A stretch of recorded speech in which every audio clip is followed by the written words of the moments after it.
Good morning, girls and boys. Our Christian Studies story this week is following the resurrection of Christ, and it's called Jesus Appears to Thomas. It's taken from the book of John, chapter 20. And here are some words that we might hear during the story, or that we will hear during the story. The first one is appears. That means someone who shows up right in front of you. They're right there. The Holy Spirit, we know who the Holy Spirit is. That is part of the Trinity, God the Father and the Holy Spirit. And signs. Signs in this essence means things that we see that give us kind of a clue as to what might be going on. So let's read our story and listen. On Easter evening, the disciples locked the doors. They were afraid of the Jews. Jesus came and stood among them. He said, "Peace be with you." Then he showed them his hands and his side. The disciples were glad. Jesus said to them again, "Peace be with you. As the Father sent me, I am sending you." Then he breathed on them and said, "I give you the Holy Spirit.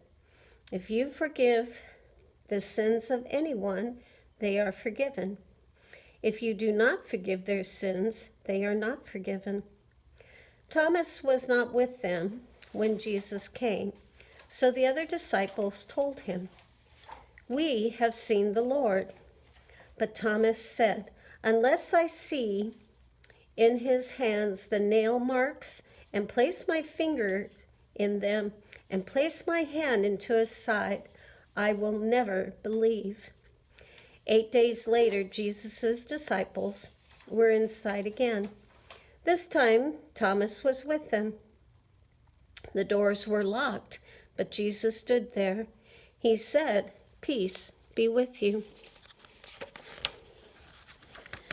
Then he said to Thomas, "Put your finger here and see my hands.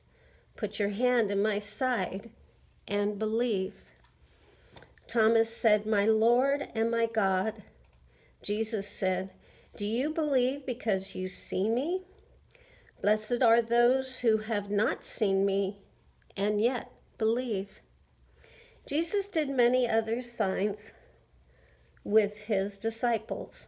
Not all of them are written in this book, but these are written so that you may believe that Jesus is the Son of God, and by believing you may have life in his name. Boys and girls, have a very blessed day. Bye-bye.